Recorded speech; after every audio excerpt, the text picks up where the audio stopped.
Welcome to the latest series of CISO Point of View. I'm joined by Ian Thornton-Trump, the CISO of Cyjax. Ian, how are you doing today?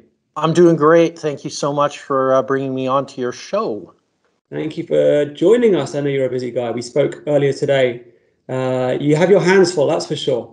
So before we dive in, Ian, tell us Sure. a bit about who you are. Yeah, so I grew up in Winnipeg, Manitoba, Canada. It's my hometown. I spent a bunch of time in uniform with the Canadian Forces. And I think it's really interesting because I went from a very insular role in the Canadian Forces, which is in the military policing area. And then I finished my career as a public affairs officer, which is a very outward-facing role. So I've really enjoyed both of those roles tremendously. I spent a year with the RCMP as a criminal intelligence analyst, which gave me, I would say, and launched me into the idea and the links between the digital crime and the digital crime scene. And really it evolved with, doing a bunch of consulting and then being part of a startup that got acquired, and just kind of really keeping my toes into cybersecurity. I would say equally technical, but more so now I'm more interested in the policy. I'm more interested in the journey that we've had to take in order to try and get to some sort of security or even a base level of assurance in organizations. And so that's what I'm working on now with Cyjax. We're a threat intelligence company located in the UK with enterprise customers. And we're trying to, I think, understand the relationships between geopolitical activity and cyber threat intelligence and really tease out insight into that area. Because I feel like, what happens in one country and the relationships that that country has with the globe really start to inform, I would say, external activity. And that external activity ends up at people's firewalls. And as we've seen recently, that has been deeply troubling. Yeah, spot on. Okay, so tell us a bit about your journey to where you are today. What are the steps you took? Because it sounds like you had a wide-ranging experiences with the armed forces and within the corporate world as well. Yeah, so in the Canadian military, of course, like most militaries, there's a focus on security. There's a focus on classification. I worked in a highly sensitive area originally in intelligence and then in military policing. So those fundamentals, I would say, were instilled. And my military career, the first part of the career began just as data processing became a thing. Within the military, and then of course in policing it is highly technical, and this continued to evolve and certainly became both I would say a huge investigatory advantage in social media, but also with great benefit and great detriment to criminals. But at the same time, we saw, and had all of the issues come to head that we had been discussing back in the 90s around encryption and issues related to the technological crime versus, the physical crime, and the way things now have morphed to be almost a completely technological crime industry versus, the traditional physical crimes. Like really no one, goes in guns blazing and robs a bank now. That just doesn't happen because it's far safer and far easier to rob remotely over the internet. Okay, so we spoke earlier today, and you were giving me your state of play, right? And it's a bit all doom and gloom, but in 5 minutes, what are you seeing in first quarter of 2021? Well, yes, we discussed, and it's sort of a bit of a bleak house situation. I mean, we obviously, dominating the news was the SolarWinds compromise, which is now up to 8 different malware strains have been discovered within the SolarWinds Orion project, including indications that there were both Chinese and Russian actors responsible for it. There is more revelations to come on that. But I think what's really sort of compounding this is, of course, the Microsoft Exchange situation with the 0 days that Chinese actors have been exploiting. We're now up to a count of around 30,000 compromised systems. And we saw the piece of technology used for secure file transfer by Acceleron, also subject to a 0 day at about the same time frame, with some major ransomware operators exploiting that to drop ransomware on victims. So it has been a very active quarter. I would say that I don't think in my historical, when I look back and look at the historical records, we've been quite plagued by 3 or 4 massive compromises upon compromises. And it sure feels like we're on not in a winning position right now.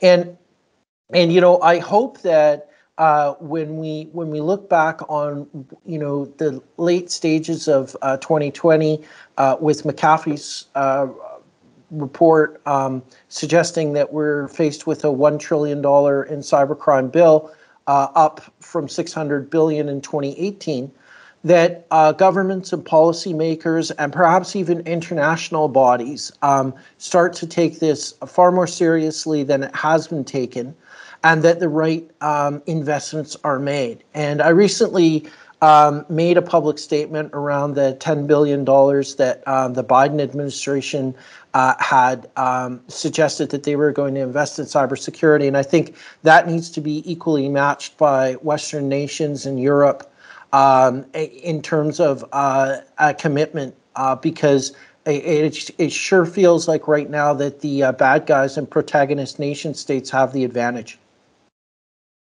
Yeah, Ian, I was going to ask you your predictions for 2021 or the remainder of 2021, but it sounds like you've covered a lot. There seems to be a renewed focus on investment, certainly by the Biden administration, and hopefully other countries will follow suit. Well, I think so. I think one of the things that we've discovered is that we're into a situation with our economies where the digital economy is appealing. It's high value. It certainly right now extractive resources are coming under scrutiny, and so I think for most countries the future is digital, if that future hasn't arrived already. And I think implicit in that is we are quickly crossing the event horizon, if you will, of cyber having real tangible impacts. And we've seen a few, I would say, sort of isolated cyber incidents that have resulted in physical manifestations or damage, but I think, unfortunately, if I was to look into my ball, we're going to see some of the first mass casualty attacks related to cyber. I think we have not done as good a job as we needed to when it comes to things like mass transportation and connecting that to the internet, and other, I would say, almost life-preserving and life-preventing systems that have been compromised. And I think it's somewhat concerning that the playbook, if you will, that we have to deal with these things hasn't really been updated. I know a lot of companies that are suffering from digital sprawl or forced digital transformation. They've lost they've sort of lost perspective on what they've bought, where it is, what level of exposure it has, and what the path looks like from that exposure to full-scale compromise of their organization. So based on that, let me pick your brain. Based on your experience, what measures should organizations be taking to prepare for a ransomware event that perhaps they're not doing today? Yeah, I think one of the things that comes down to is like understanding the risks of the organization. You know, we talk a lot about what the crown jewels are, but what the supporting systems are that are required to deliver the value that that business provides. So when we go back and we take a look at Maersk and the NotPetya cyber attack, we see something really interesting that they did, and it wasn't a big fancy technology, and it was also sort of some blind luck. What they managed to accomplish with that was they had an Active Directory controller that was on a saturated link. And that Active Directory controller, after the cyber attack had ravaged all of Maersk's systems, actually still had the Active Directory unencrypted and intact. And that became the single most important server that Maersk had, because from that they were able to rebuild their entire Active Directory network involving tens of thousands of users.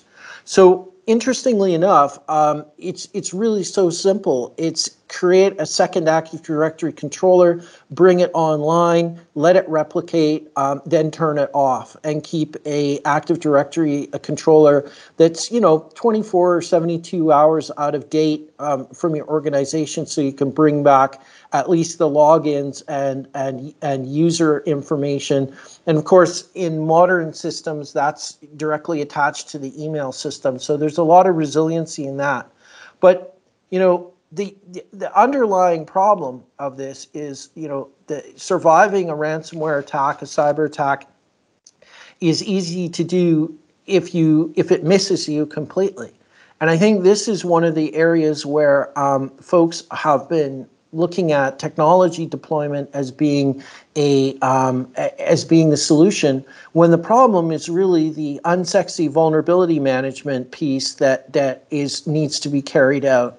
And I think we're still struggling with that. I think organizations are still struggling with massive estates that they have, and under resourcing or a lack of automation, or even so much legacy technology that patching becomes more detrimental to the potential impacts of a cyber attack than the actual cyber attack would impact them.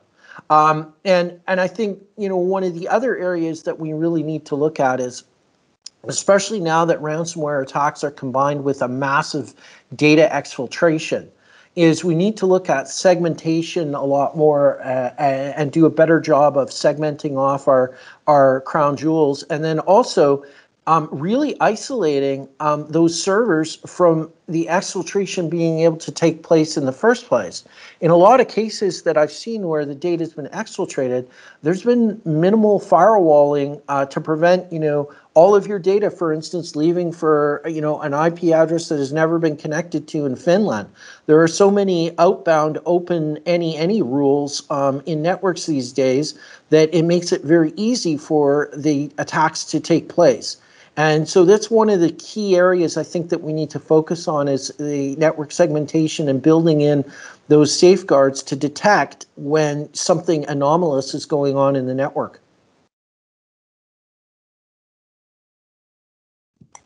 Yeah, it's a great point. I've had a number of conversations over the past 3 to 4 months with CISOs, specifically on the role of vulnerability management. And we're seeing that when it comes to vulnerability management, while it's a fairly mature market and many banks and pharmaceutical companies, many other industries are protecting the outer perimeter, the desktop, or the endpoint, the network, actually what they're missing out on is the core data management systems, storage systems. So when a hacker gets control of a desktop, it's manageable. But when a hacker gets control of the storage management systems, it's a different ballgame altogether. They have access to all of the data. And so we're seeing a transition from, or extending the scope of vulnerability management for the perimeter to the core, where the crown jewels are stored. Is that something that you've seen as well? Yeah, I mean, it's interesting because there's some models that work really, really well for that. And it's like if your hypervisor, for instance, is reachable via the internet, that's a terrible situation and it shouldn't be happening. It's sort of like, making sure that you can access your management VLAN switches via the internet. That's also terrible. I think what's really interesting is when you look at the OT market and you look at operational technology that's deployed in critical infrastructure, the idea of the bastion host, the idea of there's only one way to contact and get to things. Okay, two ways because we have to have a backup system. But when I hear about situations where these national critical infrastructure control systems are being administered via TeamViewer, I worry that that wasn't slapped down hard in any audit that took place or any pen test that took place, and said, oh, by the way, I mean, you do realize that you have this system that could potentially poison a bunch of people, and it's accessible via TeamViewer. That's the kind of thing that should throw up red flags all over the place. So I agree 100% that the core of the network needs to be a lot more isolated than it has. And I think one of the challenges has been is defining exactly what that core is. We tend to look at, for instance, Microsoft Exchange as a great example, a very timely one, I would say, as being a core network function, especially when it was on premise. But unfortunately, we have to expose that via Outlook Web Access and also via the SMTP relay. So, it is a direct entry system into the core of the network. Having said that, if it's just wide open to the internet and accepting any traffic whatsoever, then yeah, you failed. Absolutely, you failed to protect that core of your network. I mean, it should be proxied. It should be firewalled. It should be load balanced. I mean, all of this technology exists. But I think here's the dirty secret, if you will. Due to underinvestment, specifically in training and recruiting in IT, we're in a knowledge deficit situation. We're in a situation where the attackers actually may know more about our own networks than the people that we've employed to build them. And because of the silos that have existed in organizations, such as a digital transformation project versus IT operations, the silo is exactly where the malicious actors are going to find the weaknesses of the organization and exploit them to their delight and to your misery. So I think you're 100% correct in suggesting that the perimeter environment that we used to have is completely obliterated by forced digital transformation and pandemic. But at the same time, if we're not actually monitoring what data is moving externally to our organization across that core network boundary, then we're losing the battle already. Let's talk a bit about automation. Automation is obviously not a new trend, but it seems to have taken on a new level of importance and meaning, whether it's around automating scanning, detection, prioritizing vulnerabilities, and of course, helping free up time, which is the magic answer right now that every security team is looking for, is free up time. Is this something that you think automation will continue being critically important throughout the year and onwards? Yeah, and I think what it needs to be looked at is a competitive and strategic advantage for an organization. The antithesis, if you will, if we were on a whiteboard right now, it'd say the more technological debt you have, the less automation you can do. So if you really want to reap the rewards of automation, it's tackle that technical deficit that your organization has. And lifecycle manage both the systems and the applications in your organization. It's really unkind of sexy work. It's not blinky lights work. It's actually very cerebral, and it requires you to draw pictures of what you have, of what the current state is, and then figure out by talking to experts and bringing in, maybe even bringing in consultants to say, what is the preferred state? Right? We've been living with this pain. We've been managing this pain. How do we now fix the problem definitively? And that, there's a lot of organizations that, because of that tech debt, are just locked in this endless support ticket silo, and they're not doing problem management. They've forgotten all their ITEL training. They basically are just living, day to day in a hellacious landscape. It's time to start coming out of that and looking at it from a strategic perspective. And I think this is the big problem we have in CISO culture. And this is maybe one of the moments that may send shivers up people's spine. It's if you have a very technical CISO, chances are you've got the wrong person in the job. And I think what's happening is the marshaling of resources across the business, because we keep saying security is a business problem, but yet we keep addressing it with a security department.